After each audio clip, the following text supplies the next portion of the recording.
हज़रत अबू हुरैरा जब इस दुनिया से जाने लगते हैं, अबू हुरैरा जब दुनिया छोड़ने लगते हैं तो ज़ारों की तार रोते हैं, उनके आंखों में आंसू आ जाते हैं। किसी ने पूछा, अबू हुरैरा तुम क्यों रो रहे हो? तुम्हारे आंखों में आंसू हैं?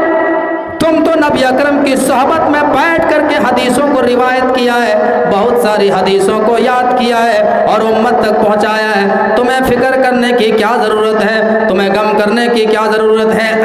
हज़रत अबू हुरैरा के जवाब पर कुर्बान जाओ मुसलमानों, गौर कीजिए। आए बंगाल के मुसलमानों, अबू हुरैरा का जवाब सुनो और इबरत हासिल करो। अबू हुरैरा क्या फरमा रहे हैं? जलीलुल कद्र सहाबी हैं जिन्होंने बहुत ज़्यादा हदीसों को याद किया है, उम्मत तक पहुंचाने में बहुत ज़्यादा रोल रहा है। हज़रत अबू हुरैरा कहते हैं, आए मेरे भाई, मैं जो है दुनिया छोड़ने के गम में नहीं रो रहा हूँ, मैं अपने घर वाले को छोड़ने के गम में नहीं रो रहा हूँ, बल्कि मैं इसलिए रो रहा हूँ कि मैं एक लंबे सफ़र पे जा रहा हूँ, मैं एक लंबे सफ़र पे रवाना होने वाला हूँ और उस सफ़र का सामान हमारे पास बहुत कम है, उस सफ़र का सामान हमारे पास बहुत कम है और मुझे नहीं मालूम कि अल्लाह तबारक व तआला कल क़यामत के दिन हमारे साथ क्या मामला करेगा। अल्लाह कल क़यामत के दिन मुझे जन्नत में डालेगा या जहन्नम में डालेगा, हमें नहीं मालूम। ये कौन कह रहे हैं? ये हज़रत अबू हुरैरा कह रहे हैं। साहब, यहाँ लोगों का हाल ये है, कुछ लोग कहते हैं, अरे भाई नमाज पढ़ो चाहे नहीं पढ़ो, और रोज़ा रखो या ना रखो, फलां की दामन पकड़ो, फलां की मुरीद बन जाओ, अल्लाह के अज़ाब से बच जाएंगे। मेरे भाइयों, हज़रत अबू हुरैरा जैसी शख्सियत का यह हाल है। वो कह रहे हैं कि अल्लाह कल क़यामत के दिन मेरे साथ क्या मामला करेगा हमें नहीं मालूम है। मेरे प्यारे साथियों, और यहाँ अंदाज़ा लगाओ, हम ये समझते हैं कि हमें फलां बचा लेगा, फलां आलिम हमें बचा लेगा, फलां बाबा हमें बचा लेगा अज़ाब से, फलां पीर हमें बचा लेगा। मेरे प्यारे साथियों, कल क़यामत के दिन बड़ा ही डेंजर मामला होगा, कल क़यामत के दिन बड़ा ख़तरनाक मामला होगा। अल्लाह रब्बुल आलमीन कुरान मजीद के अंदर इरशाद फरमाता है, वला यसअलु हमीमुन हमीमा युबस्सरूनहुम यवद्दुल मुजरिमू लौ यफ्तदी मिन अज़ाबि यौमिदिन बिबनी व साहिबतिही व अखी व फसीलतिही अल्लती तुवी। क़यामत के दिन कोई दोस्त किसी दोस्त को ना पूछेगा। क़यामत के दिन इंसान जो है कोई दोस्त किसी दोस्त को नफ़ा नहीं पहुंचा सकता है। कोई लड़का कोई लड़का को कोई बॉयफ्रेंड किसी गर्लफ्रेंड को जो है नफ़ा नहीं पहुंचा सकता है। आज जो कहते हैं कि हम तेरे लिए जान दे देंगे, हम तू कहे तो तेरे लिए हम सितारे तोड़ लाएं, चांद तोड़ लाएं। कुरान क्या कहता है? वला यसअलु हमीमुन हमीमा युबस्सरूनहुम यवद्दुल मुजरिमू लौ यफ्तदी मिन अज़ाबि यौमिदिन बिबनी। क़यामत के दिन मुजरिमीन की क्या कैफियत होगी? कोई दोस्त किसी दोस्त को ना पूछेगा। इंसान कहेगा, अय अल्लाह मेरे भाई को ले ले, मुझे छोड़ दे, मेरे बेटों को ले ले, लेकिन मुझे जहन्नम से बचा ले। अय अल्लाह मेरे खानदान के लोगों को ले ले, लेकिन मुझे जहन्नम की आग से बचा ले। वमन फिल अर्द जमिया, अल्लाह पूरी दुनिया के लोगों को ले ले, लेकिन मुझे जहन्नम की आग से बचा ले। तुम युंजी, ऐसा नहीं होगा मेरे भाइयों। जिसने दुनिया में पाप किया है, जिसने दुनिया में गुनाह किया है, अल्लाह उसको पकड़ लेगा तो दुनिया की कोई ताकत छुड़ा नहीं सकती है, और अल्लाह जिसको बचा ले दुनिया की कोई ताकत उसे नुकसान नहीं पहुंचा सकती है। ज़रा तसव्वुर कीजिए। लेकिन आज हमारा हाल ये है कि कहते हैं साहब जो है हमें क्या जो है इबादत करने की ज़रूरत है, हमें इस्लामी क़वानीन पर अमल करने की क्या ज़रूरत है, हम तो जो है फलां को मानने वाले हैं, वही हमें अज़ाब से बचा लेंगे। मेरे भाइयों, नबी अकरम जनाब मोहम्मद रसूलुल्लाह सल्लल्लाहु अलैहि वसल्लम के तरीके को फॉलो किए बगैर कोई भी इंसान निजात नहीं पा सकता है। मैंने संग्राम पुराण का एक श्लोक पढ़ा था, दिल चाहता कि मैं उसको पढ़ दूं। इसमें क्या कहा गया? इस श्लोक में ये कहा गया कि बिना मोहम्मद सल्लल्लाहु अलैहि वसल्लम की इताअत किए बगैर कोई भी इंसान जन्नत के अंदर दाखिल नहीं हो सकता है। इसमें सिर्फ कामयाबी की ज़मानत है अल्लाह के रसूल सल्लल्लाहु अलैहि वसल्लम की इताअत और पैरवी, कुरान और हदीस पर अमल। यहाँ न पक्षपात कुछ न राखूं, वेद पुराण सत सच भाकूं। देश अरब भरग लता सहाय, सोतियल भरंगत सुनो घघुराए। राजनीति भव्य प्रीति दिखावे, आपन मत सबका समझावे। तब तक सुंदर मध्य कोया, तब तक सुंदर मध्य कोया, बिना महामद पार न होया। तब सुंदर निर्माण न होई, तुलसी वचन सत सच हुई। ये संग्राम पुराण का श्लोक है और एक किताब है मौलाना सफीउर रहमान मुबारकपुरी की लिखी हुई, जिस किताब का नाम है मोहम्मद साहब हिंदू की किताबों में। ये किताब आपको मौनाथ भंजन के अंदर मकतबा फहमिया से मिलेगी। बहुत दाम भी इसकी नहीं है, 35 से 70 रुपये इसकी कीमत है। उस किताब को जब ये असल वेद नहीं है, ये मर्जा है, ये मस्दर असलिया की तरफ रहनुमाई करती है। जिस तरीके से हदीस में बुलगुल मराम होती है, मिशकात शरीफ होती है, ये असल हदीस नहीं है। ये इसमें जो है सहा सित्ता को से जो है छांट के बुलगुल मराम के अंदर मिशकात शरीफ के अंदर हदीसों को दर्ज किया है। ये जो है हमें रहनुमाई करती है मस्दर असलिया की तरफ। ये हदीस बुखारी में है, ये हदीस मुस्लिम में है, ये हदीस अबू दाऊद में है, ये हदीस तिरमिजी में है। इसी तरीके से जो है ये श्लोक इस किताब के अंदर दर्ज है और ये रहनुमाई कर रही है। ये किताब संग्राम, ये जो है श्लोक संग्राम पुराण स्कंद 12 में मौजूद है। स्कंद 12 का हवाला दिया गया। उस हवाले के अंदर देखिए हम क्या जो है तुलसीदास जी आसान हिंदी में कह रहे हैं। यहाँ न पक्षपात कुछ न राखूं, वेद पुराण सत सच भाकूं। यहाँ मैं किसी की तरफदारी नहीं करूँगा, यहाँ मैं किसी की हिमायत में नहीं बोलूँगा। वेद पुराण सत सच भाकूं, बल्कि वेदों में और पुराणों में जो लिखा होगा मैं बिल्कुल उसको लोगों तक सही सही बयान कर दूंगा। तुलसीदास जी कह रहे जो वेदों में लिखा होगा मैं उसको लोगों तक सही सही पहुंचा दूंगा। वेद पुराण सत सच भाकूं। देश अरब भरग लता सहाय, वो पेशिन गोई करते हैं कि आखिरी नबी सऊदी अरब मुल्क के अंदर आएंगे। देश अरब भरग लता सहाय, वो आखिरी नबी अरब मुल्क के अंदर पैदा होंगे। सोतियल भरमगत सुनो घघुराए, और वो आखिरी नबी ऐसे चमत्कार दिखाने वाले होंगे, ऐसे जो है मौज़े दिखलाने वाले होंगे जो दुनिया में कोई और नहीं दिखा सकता है। बताओ मेरे भाइयों, अल्लाह के नबी ने जो दुनिया के अंदर जो करामतें दिखाई, जो मौजज़ा दिखाया, उसके बराबर कौन कर सकता है। आज कहते हैं कि हमारे जो है बुजुर्ग की ये करामत है, हमारे बाबा की ये करामत है। आओ इमाम कायनात की जो है चमत्कार देखो। इमाम कायनात का चमत्कार क्या है? इमाम कायनात की चमत्कार ये कि उंगली के इशारे से चांद के 2 टुकड़े कर दिए। अल्लाह के नबी का मौजज़ा, एक बकरी के अंदर कई सहाबाए कराम ने खाना खा लिया, कई 100 सहाबाए कराम ने खाना खाया। अल्लाह के नबी का मौजज़ा, एक गिलास दूध को बिस्मिल्लाह करके बिस्मिल्लाह पढ़ के पिलाया तो 116 सहाबाए कराम ने पिया। और इसी तरीके से बहुत सारे मौजज़े अल्लाह के नबी ने दिखलाए दुनिया के अंदर।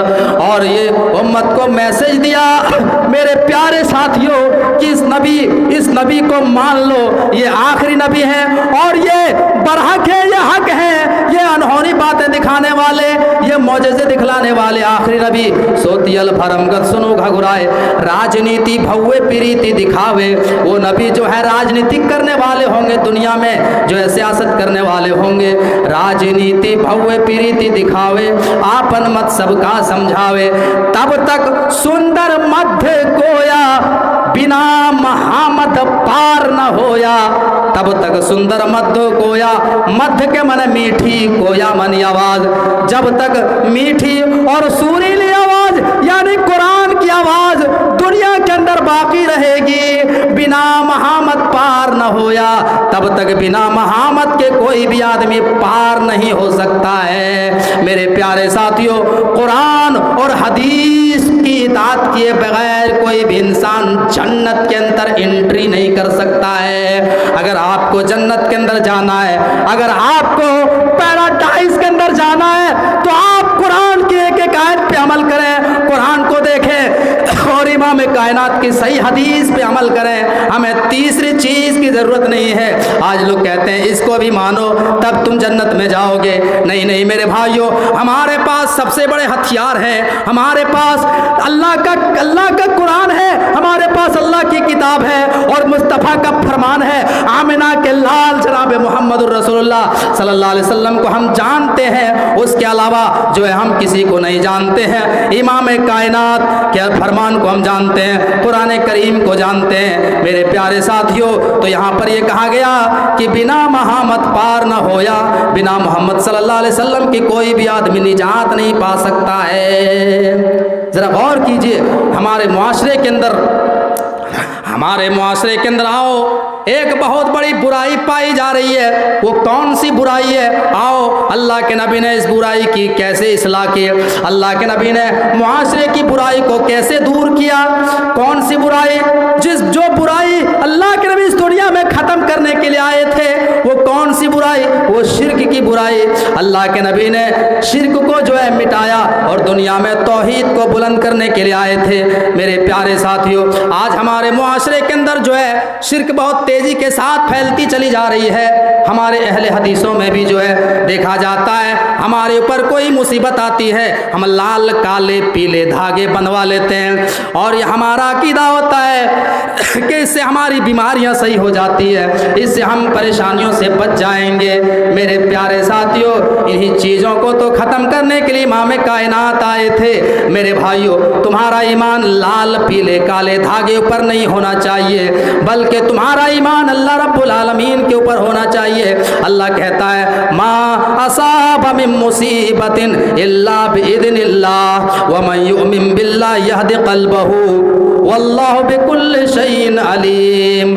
अल्लाह कहता है, ऐ मुसलमानों, तुम्हारे ऊपर कोई मुसीबत आती है, तुम्हारे ऊपर कोई परेशानी आती है, तुम्हारे ऊपर कोई जो है बीमारी आती है, ये अल्लाह की जानिब से आती है। तुम्हारे ऊपर जो भी फितना आता है वो अल्लाह रब्बुल आलमीन की तरफ से फितना आता है। मेरे भाइयों, अल्लाह रब्बुल आलमीन की तरफ से आता है और अल्लाह जानता है अल्लाह क्यों फितना भेजता है, अल्लाह क्यों बीमारी भेजता है, ताकि अल्लाह हमें जांचे, अल्लाह हमारा इम्तिहान ले कि कौन जो है साबित कदम रखता है, कौन तौहीद पे कायम रहता है और कौन जो है तौहीद से भटक जाता है। आज हम अहले हदीस होकर के जो है मेरे भाइयों, हम अपने गलों में ताबीज़ लटकाते हैं जो है नुकसान से बचने के लिए। अल्लाह के नबी जनाब मोहम्मद रसूलुल्लाह सल्लल्लाहु अलैहि वसल्लम के पास एक सहाबी आए।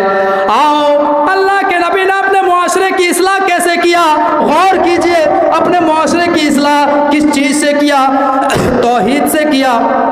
अल्लाह के नबी ने पूछा, अरे मेरे भाई, ये तुमने क्या पहन रखा है, ये तुमने हाथ में क्या बांधा है, ये प्लास्टिक का छल्ला तुमने क्यों लटकाया है? उस सहाबी ने कहा, अल्लाह के नबी, मा तज़ीदु का इल्ला वहनन। अल्लाह के नबी, मेरे अंदर बीमारी है। कौन सी बीमारी? रगें फूल जाती है, वाहिना नाम की बीमारी है। तब अल्लाह के नबी सल्लल्लाहु अलैहि वसल्लम ने फरमाया, आए मेरे भाई, ये तुम्हें किसने बताया? कहा, फला आदमी ने बताया कि इसको बांधने से बीमारी दूर हो जाती है। अल्लाह के नबी ने फरमाया, मा तज़ीदुका इल्ला वहनन। आए मेरे भाई, इससे ये बीमारी तुम्हारी जो है और बढ़ा देगी, ये बीमारी में तुम्हारा और इजाफा कर देगा। तुम्हारी बीमारी तो सही हो जाएगी, अल्लाह रब्बुल आलमीन तुम्हारी बीमारी को ठीक तो कर देगा, लेकिन तुम्हारे अंदर जो अकीदे की बीमारी है जो है वो अकीदे की बीमारी बढ़ जाएगी और तुम्हारा ईमान इसी छल्ले के ऊपर हो जाएगा और तुम ये कहोगे कि हमारी बीमारी जो दूर हुई है इसी जो है धागे की वजह से हुई है, इसी छल्ले की वजह से हुई है। तुम इसी के ऊपर ईमान रखोगे और अल्लाह रब्बुल आलमीन के ऊपर से तुम्हारा भरोसा जो है ख़त्म हो जाएगा, तुम्हारा भरोसा उठ जाएगा। आज गौर कीजिए, आज देख लीजिए, अगर हम जो है अल्लाह रब्बुल आलमीन से दुआ कर रहे हैं, अल्लाह रब्बुल आलमीन से जो हमारे ऊपर कोई बीमारी आई, कोई आफत आई, कोई परेशानी आई, हम मस्जिद में नमाज में अल्लाह रब्बुल आलमीन से दुआ करें, अल्लाह हमें शिफा दे, हमें शिफा दे, हमें शिफा दे, लेकिन जो है शिफा नहीं मिली और हमें किसी ने बताया कि फ़लाँ आदमी जो है एक ताबीज़ देता है, वहाँ 11 रुपया लेता है, उससे जाके ताबीज़ खरीदो, बांधो, बीमारी ख़त्म। हमें किसी ने इलाज बताए, गए, हम ताबीज़ लिए, लटकाए और वाकई में बीमारी सही हो गई, तो हमारा ईमान क्या होगा? हमारा अकीदा क्या? अरे अल्लाह तो कुछ सुनता ही नहीं है, तो देखो उनकी ताकत, देखो बीमारी सही हो गई। ये अकीदे की, हालांकि बीमारी की शिफा को अल्लाह देता है। आप जिस चीज़ में भी यकीन करेंगे अल्लाह रब्बुल आलमीन आपको उसी में आपकी यकीन को बढ़ा देगा, उसी में आपको भरोसा कर, हाँ ये इसका ईमान इसी के ऊपर है तो अल्लाह उसी पर तुम्हारा भरोसा कर देगा और तुम वही काम करो, उसी पर जो है तुम एतमाद करने लगोगे। हमें तौहीद का दर्स मिलता है। आओ मेरे भाइयों, अपने मुआशरे की इस्लाह करो, अपने अकीदे की इस्लाह करो। आज हम किस रविश पे बह रहे हैं, आज हमारा समाज किस दहाने पे पहुंच चुका है, जिस चीज़ को ख़त्म करने के लिए इमाम कायनात दुनिया के अंदर आए थे। आओ हज़रत अय्यूब अलैहिस्सलाम की ज़िंदगी को हम पढ़ते हैं। हज़रत अय्यूब अलैहिस्सलाम के पूरे बदन में कीड़े पड़े हुए हैं, पूरे बदन में कीड़े पड़े हुए हैं, एकदम कहीं भी खाली नहीं है साहब, कीड़े पड़े हुए हैं। और ये बीमारी जानते हो कितने साल तक रही? मुफस्सिरीन लिखते हैं 12 या 13 साल तक ये बीमारी रही। हज़रत अय्यूब अलैहिस्सलाम अल्लाह रब्बुल आलमीन से दुआ कर रहे हैं। क्या दुआ कर रहे हैं? 12 साल तक कंटिन्यू अल्लाह रब्बुल आलमीन से दुआ की, अल्लाह रब्बुल आलमीन से रिक्वेस्ट किया, अल्लाह तू बीमारी देने वाला है, तू शिफा देने वाला है, तू ही बीमार करने वाला है। अल्लाह तू देख रहा है कि मेरे बदन में बीमारी लग गई है, अल्लाह तू मुझे शिफा दे। 13 साल तक कंटिन्यू हज़रत अय्यूब अलैहिस्सलाम ने अल्लाह से दुआ की। 13 साल के बाद अल्लाह रब्बुल आलमीन ने अय्यूब अलैहिस्सलाम की दुआ को कबूल फरमाया। और जिस अंदाज में हज़रत अय्यूब अलैहिस्सलाम ने दुआ की, उसका अंदाज अल्लाह रब्बुल आलमीन ने कुरान में रिकॉर्ड किया है। अन्नी मसन्नी यज़ुरवान तारहमुर राहिमीन, अल्लाह हमें बीमारी लग गई है और तू अरहमुर राहिमीन है, तू रहम करने वाला है, अल्लाह तू हमें निजात दे दे। अल्लाह रब्बुल आलमीन ने बीमारी से निजात दिया और बाकायदा शिफा दिया। मेरे भाइयों तो गौर कीजिए, हमारा ईमान अल्लाह रब्बुल आलमीन के ऊपर होना चाहिए। आज जो है हमारे मुआशरा जो है, हमारे मुआशरे के अंदर एक बहुत ख़तरनाक बीमारी है, अकीदे की बीमारी, जो है अल्लाह के नबी ने तौहीद की दावत दी और लोगों को एक ईश्वरवाद की दावत दी और शिर्क से मना किया, शिर्क को मिटाया अल्लाह के नबी ने। आओ एक और बुराई है जो हमें समाज के अंदर देखने को मिलता है, वो कौन सी बुराई है? वो गीबत की बुराई है। गीबत चुगली हमारे मुआशरे के अंदर बहुत तेज़ी के साथ पाई जा रही है। गीबत बहुत तेज़ी के साथ, हम चौराहे पे बैठ गए, हम जो है जहाँ मजलिसों में जमा हो गए, दुकानों में बैठ करके, होटलों में बैठ करके एक कप चाय पीते हैं और हम ये लानो तान लोगों के बारे में करते हैं कि फ़लाँ आदमी ऐसा है, फ़लाँ की लड़की ऐसी है, फ़लाँ की बहू ऐसी है, फ़लाँ आदमी ये कर रहा है। मेरे भाइयों, अपने मुआशरे की इस्लाह करो और अपने आप की इस्लाह करो। कुरान क्या कहता है? कुरान कहता है वला यगतब बादुकुम बादा अयुहिब्बु अहदुकुम अन याकुल लहमा अखीहि मैतन फकरहतुमू। ऐ लोगों, क्या तुम में से कोई आदमी ये पसंद करेगा कि कोई आदमी जो है अपने मरे हुए भाई का गोश्त खाए? कौन इंसान पसंद करेगा जो अपने मरे हुए भाई का गोश्त खाए? कोई पसंद नहीं करेगा।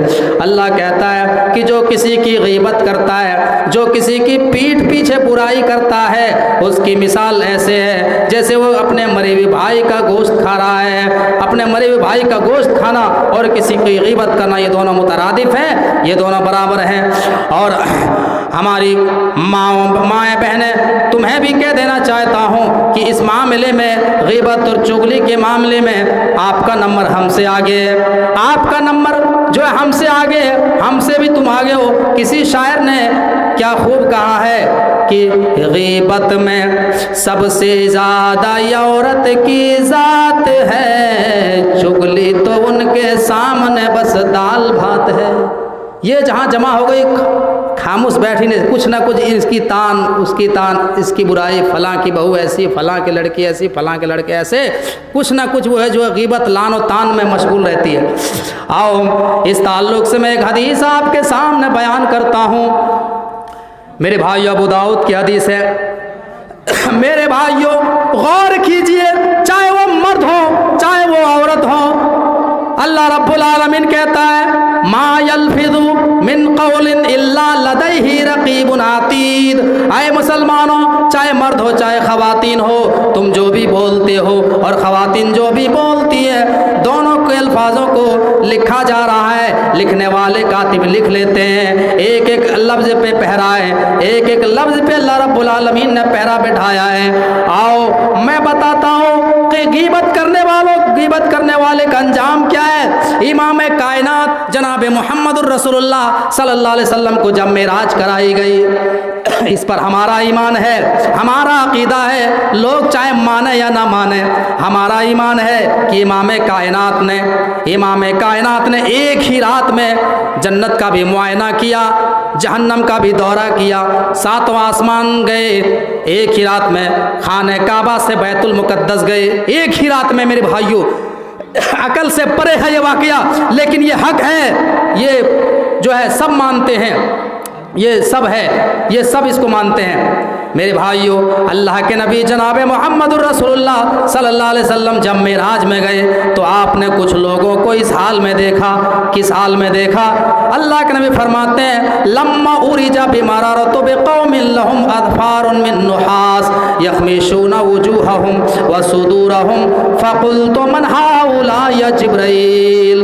अल्लाह के नबी फरमाते हैं कि मुझे जब मेराज कराई गई तो मैंने मेराज की रात में कुछ लोगों को इस हाल में देखा कि उनको तांबे के नाखून दिए गए हैं और उन तांबे के नाखून से अपने चेहरों और अपने सीनों को नोच रहे हैं, अपने चेहरों को और अपने सीनों को नोच रहे हैं।